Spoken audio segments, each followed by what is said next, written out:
Assalamualaikum anak-anak, apa kabar semuanya? Semoga kalian semua dalam keadaan baik ya, amin. Hari ini kalian akan belajar bersama Pak Syazili Al-Akbari. Sebelum kita lanjut, jangan lupa like, share, komen, and subscribe ya.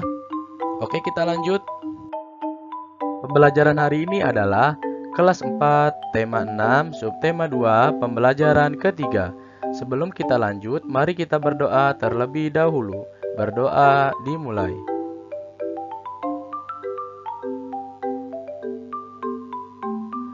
Berdoa selesai. Materi yang akan kita bahas hari ini adalah yang pertama, membuat peta pikiran dari cerita Patih Gajah Mada.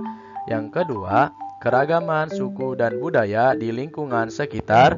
Dan yang ketiga, mengidentifikasi sumber daya alam di sekitar. Yuk kita lanjut. Perhatikan cerita berikut ini. Cita-cita besar Patih Gajah Mada. Gajah Mada diperkirakan lahir pada awal abad ke-14 di lembah Sungai Berantas di antara Gunung Kawi dan Gunung Arjuna. Ia berasal dari kalangan rakyat biasa, bukan dari kalangan keluarga kaya ataupun bangsawan. Sejak kecil, dia memiliki bakat kepemimpinan yang sangat kuat melebihi orang-orang sebaya di masanya. Konon, dia terus menempa dirinya agar dapat masuk ke lingkungan pasukan kerajaan. Gajah Mada yang memiliki arti gajah yang cerdas, tangkas, dan energik, memulai pekerjaannya sebagai anggota prajurit Bayangkara. Karena kemampuannya, ia pun diangkat menjadi kepala prajurit Bayangkara dengan tugas memimpin pasukan pengaman dan pengawal raja. Pengabdian Gajah Mada pada kerajaan dimulai pada masa pemerintahan Raja Jaya Negara pada tahun 1309 sampai 1328.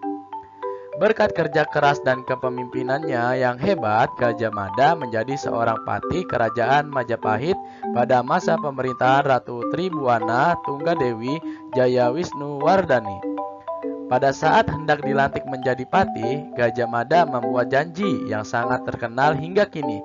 Sebuah ikrar atau janji yang dikenal dengan nama Sumpah Palapa. Ia berjanji tidak ingin menikmati buah palapa kecuali dapat mempersatukan daerah-daerah seperti Seram, Tanjung Pura, Haru, Pahang atau Semenanjung, Dompo, Bali, Sunda, Palembang, Tumasik atau Singapura. Janji atau ikrar yang ia upayakan untuk terwujud dengan menyatukan wilayah tersebut menjadi wilayah Nusantara. Saat itu, wilayah Nusantara lebih luas dari wilayah negara Indonesia saat ini. Saat itu, wilayah Nusantara meliputi seluruh Semenanjung Malayu atau Malaysia dan Singapura, Sumatera, Jawa, Kalimantan, Sulawesi, Sunda Kecil, Bali, Maluku, Papua hingga wilayah Darwin atau Australia. Nah, tadi kita sudah membaca. Yuk sekarang kita membuat peta pikirannya. Cara membuatnya adalah seperti ini. Pertama, kita buat asal-usul. Asal-usul Gajah Mada adalah Gajah Mada diperkirakan lahir pada awal abad ke-14 di lembah Sungai Berantas di antara Gunung Kawi dan Gunung Arjuna. Ia berasal dari kalangan rakyat biasa, bukan dari kalangan kaya ataupun bangsawan. Nah, setelah itu kita tulis perjalanan karir. Perjalanan karir Gajah Mada adalah memulai pekerjaannya sebagai anggota prajurit Bayangkara, kemudian ia diangkat menjadi kepala prajurit Bayangkara dengan tugas memimpin pasukan pengaman dan pengawal raja. Berkat kerja keras dan kepemimpinannya yang hebat, Gajah Mada menjadi seorang patih kerajaan Majapahit pada masa pemerintahan Ratu Tribuana Tunggadewi Jayawisnuwardhani. Cita-cita Gajah Mada adalah kala itu Gajah Mada ingin menyatukan daerah-daerah menjadi wilayah Nusantara. Sikap dan nilai yang bisa kita ambil ialah berani, tegas, bertanggung jawab, dan kerja keras. Nah, tadi kita sudah belajar membuat peta pikiran. Sekarang jangan lupa kerjakan tugas 1. Perhatikan puisi berikut ini. Mahapati Gajah Mada karya Dekaritas. Wahai Mahapati Gajah Mada, sejarah telah mengukir nama besarmu. Sejarah telah mengakui kepemimpinanmu.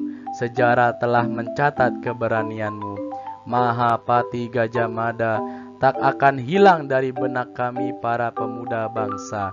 Kisah kepahlawananmu, semangat pantang menyerahmu, dan usaha keras untuk mewujudkan cita-citamu. Mahapati Gajah Mada, kami akan terus membangun bangsa ini. Kami akan terus menjaga persatuan dan kesatuan negara ini, dan kami akan terus menghormatimu, pahlawan kami. Tadi kita sudah membaca bersama puisi dengan judul Mahapati Gajah Mada. Puisi tersebut mempunyai 3 bait serta mempunyai 4 baris. Dan isi atau makna tentang puisi tersebut adalah tentang kehebatan Mahapati Gajah Mada yang membuat pemuda Indonesia semangat membangun bangsa dan menjaga persatuan kesatuan negara Indonesia. Sekarang jangan lupa kerjakan tugas keduanya. Sekarang kita akan belajar tentang keragaman suku dan budaya di lingkungan sekitar. Sebelumnya, kalian pasti sudah pernah mendengar kata Bhinneka Tunggal Ika. Ada yang tahu tidak apa sih arti dari Bhinneka Tunggal Ika?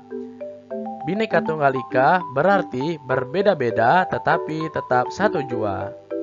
Nah anak-anak, Indonesia merupakan negara kepulauan. Indonesia mempunyai suku dan budaya yang sangat banyak. Saking banyaknya, Indonesia termasuk negara terbesar ke-13 seluruh dunia. Indonesia mempunyai keragaman budaya dan suku. Contohnya adalah dari suku Jawa, yaitu Jawa Tengah. Bapak punya satu contoh yang mempunyai suku dan budaya serta adatnya, yaitu Wonosobo. Wonosobo mempunyai bahasa daerah, yaitu bahasa Jawa.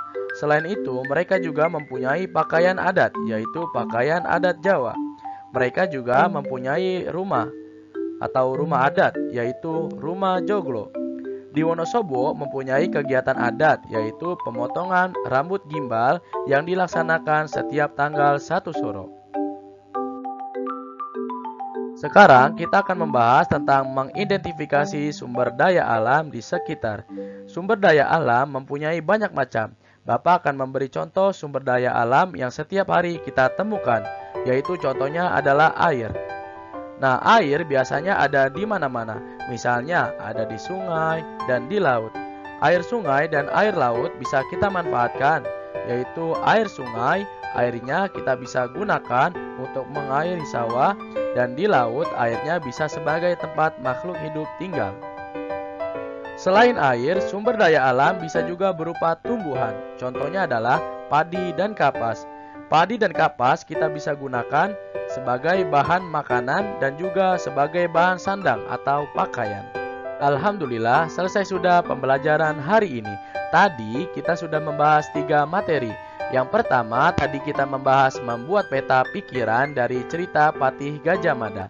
Yang kedua, tentang keragaman suku dan budaya di lingkungan sekitar. Dan yang ketiga, mengidentifikasi sumber daya alam di sekitar. Semangat terus ya anak-anak belajarnya. Makasih.